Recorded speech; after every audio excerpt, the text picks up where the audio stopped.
Approche-toi de tes concombres ce matin. Pas dans 2 jours, pas ce week-end, ce matin. Baisse-toi. Regarde les feuilles du bas, celles qui sont proches du sol, celles que tu ne regardes jamais parce qu'elles ne portent pas les fruits. Tu cherches quelque chose de précis, une légère décoloration jaune sur les bords, un aspect un peu terne sur certaines feuilles, comme si elles avaient perdu leur brillant sans raison apparente. Peut-être que tu vois ça depuis quelques jours et que tu t'es dit « c'est la chaleur, c'est l'arrosage, ça va passer ». Peut-être que tu n'as rien remarqué encore. Dans les 2 cas, ce que je vais te dire maintenant change tout ce qui va se passer sur tes pieds de concombre en août. Parce que ce jaunissement discret, ce signal que tu lisses sur la chaleur ou sur le soleil, n'est pas anodin. C'est une fenêtre. La seule fenêtre de la saison où un geste précis, simple, avec quelque chose que tu as dans ton armoire à pharmacie, peut à la fois stopper ce qui commence et déclencher un mécanisme de production que la plupart des jardiniers ne voient jamais. Après cette fenêtre, il est trop tard. Le cycle est lancé, la plante est engagée dans une direction que tu ne peux plus modifier. En juillet, tu traites des symptômes. En juin, tu changes la trajectoire. Ce savoir existe depuis 1969. Il a été observé, mesuré, consigné par un jardinier professionnel de Provence et un chercheur de la station agronomique d'Avignon. Le rapport qu'ils ont rédigé n'a jamais été diffusé. Pas parce que les données étaient insuffisantes, mais parce que 2 ans plus tard, les fabricants de fongicides systémiques signaient leur premier grand contrat avec les coopératives agricoles régionales. Et un flacon d'iode alimentaire à 2 € ne génère aucune commission pour personne. Aujourd'hui, tu vas entendre ce que ce rapport disait. Tu n'es pas coupable de ne pas avoir su. Le jaunissement des feuilles basses en juin. On t'a appris à le lire comme un signe de stress hydrique ou de carence en azote. Donc tu as peut-être arrosé davantage, ou apporté un engrais foliaire. Et l'année suivante, la même chose recommençait, un peu plus tôt, un peu plus fort, avec des plants qui finissaient par s'épuiser avant que l'été soit terminé. Tu changeais de variété, t'essayais d'autres emplacements, tu achetais de la terre de qualité, et l'été restait décevant. Pas catastrophique, pas totalement raté, juste en dessous de ce que ces plants auraient pu produire si personne n'avait fermé cette porte à la connaissance en 1969. La colère que tu ressens là, elle est juste. Garde-la. Dans cette vidéo, tu vas comprendre ce qui se passe vraiment dans le feuillage de ton concombre en juin. Pas la version simplifiée des étiquettes de produits, la version complète, celle qui explique pourquoi cette fenêtre de juin est unique et irremplaçable. Tu vas entendre l'histoire de Marcel Fabre, maraîcher dans le Vaucluse, et de son observation qui aurait changé la façon dont des milliers de jardiniers traitent leurs cucurbitacées, si quelqu'un avait voulu que cette observation voyage. Tu vas avoir le protocole exact, dans l'ordre. Mais il y a une erreur. Une que font les jardiniers les plus attentifs, pas les débutants, ceux qui observent, qui lisent, qui réagissent vite. Une erreur qui ressemble à de la vigilance et qui aggrave précisément ce qu'elle devrait résoudre. Si tu ne m'entends pas parler avant la fin de cette vidéo, tu la feras en juillet et tu ne comprendras jamais pourquoi tes plans ont décliné si vite après. Reste. Chiffre d'abord. Pas pour faire honte, pour que tu vois exactement ce que le système te coûte.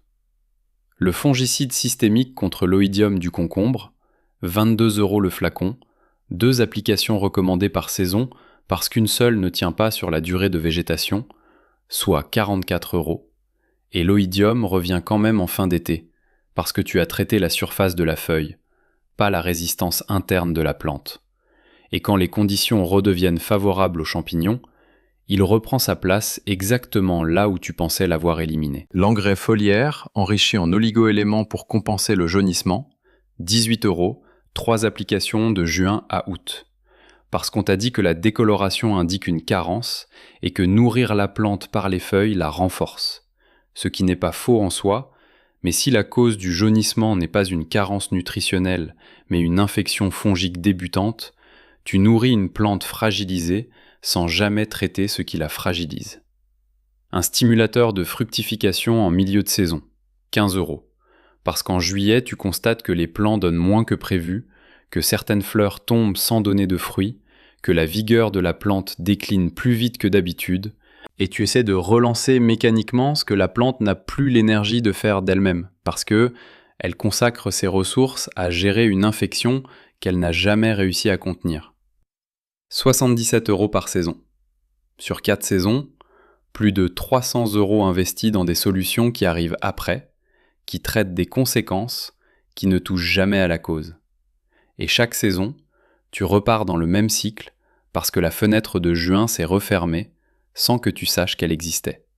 Tu as compté combien d'années tu es dans ce cycle, toi ? Pose-toi vraiment la question. Et si ce geste de juin supprime les deux problèmes en même temps, l'infection et le déclin de production, pourquoi personne dans ton magasin de jardinage ne t'en a jamais parlé ? Il y a une réponse. Elle commence dans le Vaucluse, en 1969. Marcel Fabre avait 55 ans cette année-là. 30 ans de maraîchage derrière lui, dans la plaine entre Avignon et Carpentras, des concombres, des courgettes, des melons. Un homme de terrain, pas de laboratoire. Un homme qui lisait ses plans comme d'autres lisent un journal, vite, précisément, en cherchant ce qui a changé depuis la veille. Marcel avait une pratique que sa femme trouvait bizarre, et que ses fils avaient arrêtée dès qu'ils avaient pris en charge une partie de l'exploitation. En juin, quand les premières feuilles basses de ses concombres commençaient à changer d'aspect, ce stade très précis entre le légèrement terne et le franchement jaune, il préparait un mélange. De l'eau du puits, un peu d'iode de la pharmacie du village, quelques gouttes. Il arrosait le pied des plants avec ça, une seule fois, et n'y revenait pas. Ses fils trouvaient ça désuet, pas scientifique. Ils avaient suivi des formations modernes, connaissaient les produits nouveaux. Ils avaient arrêté le mélange de Marcel dès 1966. En 1967 et 1968, les rendements en concombre sur la parcelle avaient baissé. Pas effondré, baissé. L'oïdium arrivait 2 à 3 semaines plus tôt qu'avant. Les plants s'épuisaient en août au lieu de produire jusqu'en septembre.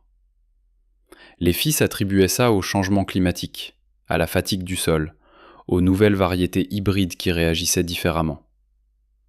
C'est Marcel qui a convaincu son ancien voisin de ferme de noter l'observation.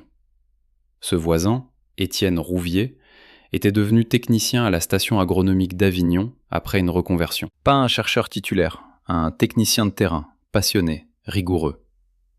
Étienne a passé 2 étés à comparer les parcelles. Celle où le traitement à l'iode avait été maintenu par quelques anciens, et celle où il avait été abandonné. Il a mesuré les dates d'apparition de l'oïdium. Il a mesuré les volumes de production en août et septembre.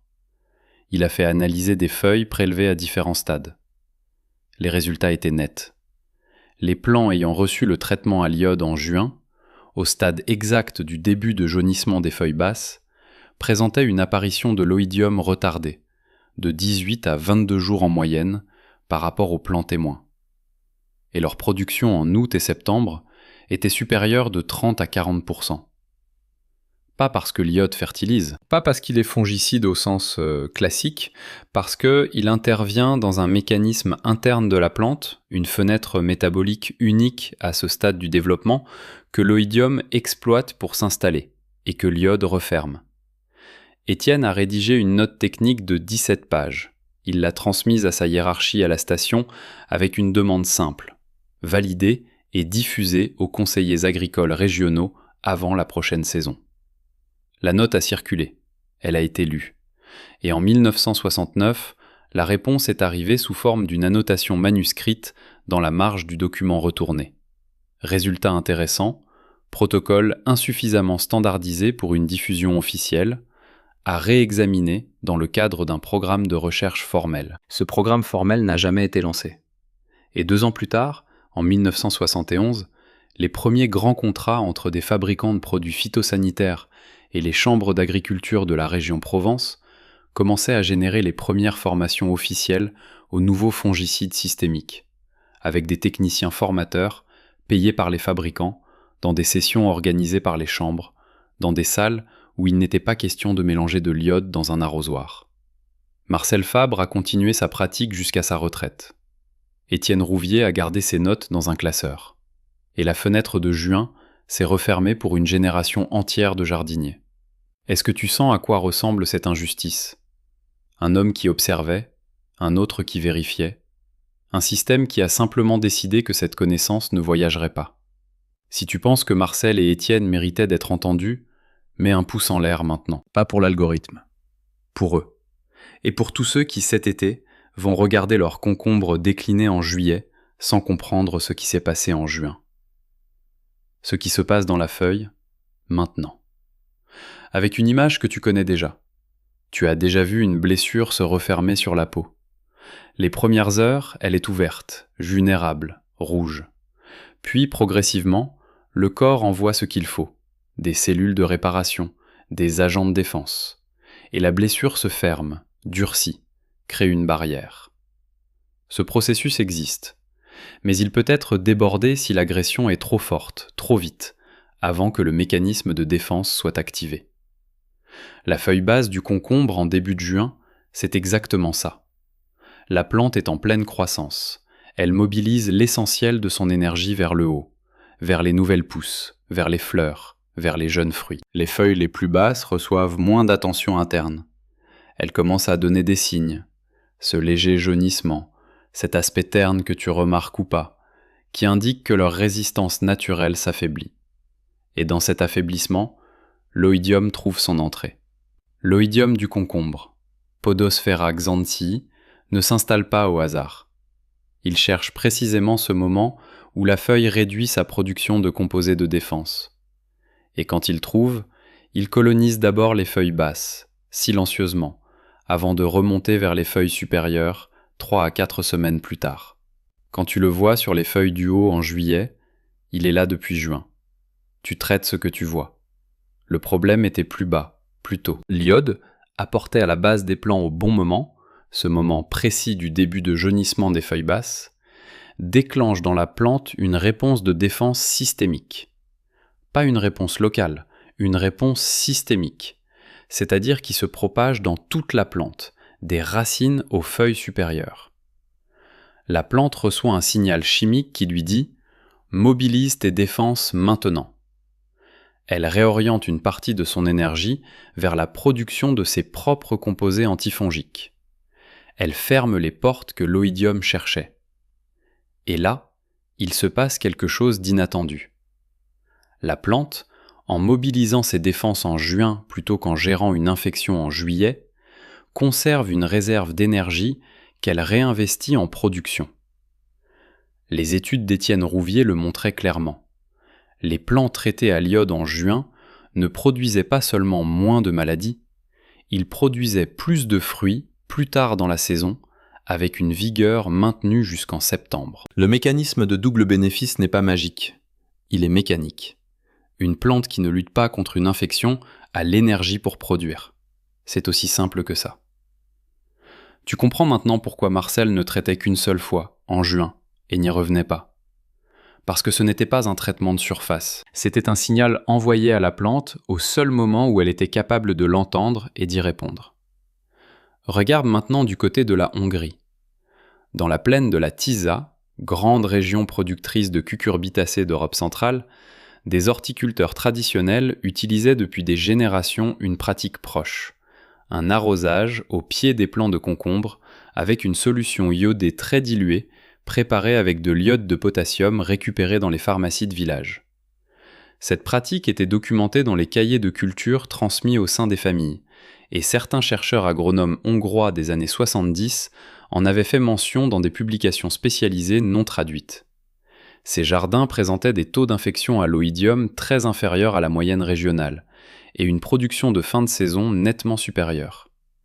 2 régions d'Europe, 2 pratiques indépendantes, un seul principe. L'iode donné au bon moment déclenche la défense interne de la plante. Quand le même résultat émerge de façon indépendante à des milliers de kilomètres de distance, ce n'est pas une coïncidence. C'est que le mécanisme est réel. Maintenant, l'erreur. Celle que j'ai annoncée au début. Quand tu vois les premiers signes en juin, ce jaunissement, cet aspect terne, et que tu décides d'agir vite, tu fais ce que tout jardinier attentif fait. Tu pulvérises. Tu prends ton pulvérisateur, Tu charges ton solution, tu traites les feuilles par le dessus et par le dessous, en couvrant bien toute la surface. C'est une réaction logique, c'est ce que les notices recommandent, c'est ce que tu as appris à faire. Le problème est là. L'iode appliqué sur le feuillage par pulvérisation, même dilué, peut brûler les tissus foliaires par effet photosensibilisant, surtout en pleine journée d'été. Et surtout, il ne déclenche pas le mécanisme de défense systémique dont on vient de parler. Ce mécanisme s'active par la voie racinaire, par l'absorption depuis le sol, pas par contact foliaire. Une plante qui reçoit l'iode par les feuilles le métabolise différemment, localement, sans signal systémique. Tu traites la surface. Le signal n'atteint pas les racines. Le mécanisme de défense généralisé ne se déclenche pas. Résultat, tu as appliqué un produit, tu as eu l'impression d'agir, et le mois de juillet te montre que l'oïdium progresse quand même. Et tu conclus que l'iode ne fonctionne pas, alors que tu ne l'as tout simplement pas appliqué au bon endroit. L'iode va au sol, autour du pied de la plante, dilué dans l'eau d'arrosage, pas dans le pulvérisateur. C'est la différence entre donner un médicament par la peau et le donner à boire. Le médicament est le même. Le trajet détermine s'il atteint ou non là où il doit agir. Et maintenant le protocole. 3 gestes, précisément dans cet ordre. Le premier geste, identifier le bon moment. C'est le geste le plus important, parce que tout dépend de lui. Tu attends le stade exact où les feuilles basses de tes concombres commencent à montrer les premiers signes. Léger jaunissement des bords, aspect légèrement mat de la surface foliaire. Pas avant. La plante n'a pas encore le bon niveau de réceptivité au signal. Pas après. Une semaine de plus, et l'oïdium est déjà installé dans les tissus. Le signal arrive trop tard pour être pleinement efficace. C'est ce moment-là, ce stade de transition entre vert brillant et début de décoloration, que Marcel lisait tous les matins dans ses plans. Est-ce que tu regardes tes feuilles basses de cette façon-là, habituellement ? Le deuxième geste, préparer la solution. Dans 1 litre d'eau du robinet à température ambiante, pas froide, pas chaude, tu dilues une quantité précise d'iode alimentaire. L'iode de pharmacie standard, le même que celui que tu utilises pour désinfecter une coupure. Une dilution très faible. Le but n'est pas de désinfecter le sol, mais d'envoyer un signal chimique détectable par les racines. Une concentration trop forte serait contre-productive et pourrait perturber la flore microbienne du sol plutôt que de l'activer dans le bon sens. Le troisième geste, l'application au pied. Tu verses lentement cette solution directement à la base de chaque plant, en cercle autour du collet, à environ 10 cm du pied. Pas sur les feuilles, pas sur les tiges. Au sol, autour de la zone racinaire active. Une seule application, pas 2, pas 3. Le mécanisme de défense systémique se déclenche une fois et dure plusieurs semaines. Répéter l'application avant que le cycle soit terminé surcharge le signal et diminue l'effet au lieu de l'amplifier. Un geste, une solution diluée, un arrosage au pied. C'est tout ce qu'Étienne Rouvier avait documenté en 1969. L'image complète maintenant, ce que ça produit réellement sur la saison entière. Le premier mécanisme, c'est le verrouillage de la porte. L'iode absorbé par les racines déclenche dans la plante la production de ses propres composés antifongiques, des phytoalexines, si tu veux le terme exact, mais imagine-les comme des gardiens que la plante envoie en urgence au poste de défense. L'oïdium arrive, il cherche son entrée habituelle dans les feuilles basses affaiblies, et il trouve les gardiens en place. Il ne disparaît pas, mais il ne peut pas prendre pied dans la plante. Il attend. Et pendant qu'il attend, la plante pousse. Le deuxième mécanisme, c'est la redirection d'énergie. Une plante qui ne gère pas une infection chronique depuis juillet réinvestit cette énergie dans la production de fruits. Les fleurs de fin de saison, celles d'août et de septembre, ne tombent pas faute de ressources. Elles donnent des concombres. Ton plant produit jusqu'à la fin de l'été au lieu de s'épuiser à mi-saison. C'est le doublement de production d'août que Marcel observait sans pouvoir l'expliquer autrement que par l'expérience de 30 ans. Le troisième mécanisme, c'est la résilience de saison longue. Un plant qui a démarré sa défense en juin plutôt qu'en réaction à une infection de juillet, reste vigoureux jusqu'en septembre. Les feuilles supérieures restent fonctionnelles plus longtemps. La photosynthèse continue à alimenter les fruits tardifs. Tu récoltes des concombres jusqu'en septembre, pas jusqu'à la mi-août avant que le plant s'effondre. Ce qui sort de ta liste de courses pour la prochaine saison. Le double traitement fongicide à 44 €. L'engrais foliaire de compensation à 18 €. Le stimulateur de fructification à 15 €. Ce qui reste, un petit flacon d'iode alimentaire à 2 € et une seule application au bon moment. Ton choix maintenant. 2 options claires. L'option A. Tu continues comme avant. Fongicide en juillet sur des symptômes déjà installés, engrais pour compenser des plants épuisés, 77 € par saison, et en août, tu regardes tes plants déclinants avec ce sentiment récurrent de quelque chose qui t'échappe. L'option B. Tu surveilles tes feuilles basses en juin, tu identifies la fenêtre, tu prépares ta solution d'iode et tu arroses le pied de chaque plant une seule fois. Et en août, tu observes ce que Marcel observait chaque année depuis les années 30. Écris A ou B dans les commentaires et explique pourquoi. Pas pour moi, pour toi. Parce que formuler un choix à voix haute, c'est déjà l'avoir fait à moitié. Et dis-moi dans quelle région tu te trouves et ce que tu observes habituellement sur tes concombres en juillet. On recueille ces données région par région. Ton observation précise pourrait devenir le sujet d'une prochaine vidéo. En juin, quand tu regardes tes plants le matin, il se passe quelque chose d'invisible dans les feuilles les plus basses. Un signal que la plante envoie, pas une alarme, une question. Elle demande si elle peut compter sur une défense, ou si elle doit gérer seule l'été qui vient. Pendant des générations, les jardins de Provence donnaient une réponse à cette question, discrètement, avec un arrosoir et quelques gouttes d'iode, et les plants répondaient en produisant jusqu'en septembre. Quand tu apprends à lire cette fenêtre de juin, tu ne deviens pas simplement un jardinier qui traite mieux. Tu deviens un jardinier qui comprend le moment, le seul moment de la saison où la plante t'écoute vraiment, où un geste minimal change tout ce qui va suivre. La force n'est pas dans le flacon de fongicide. La force est dans ce que tu fais le matin en juin, avant que la fenêtre se referme. Va en profondeur. Tout est là.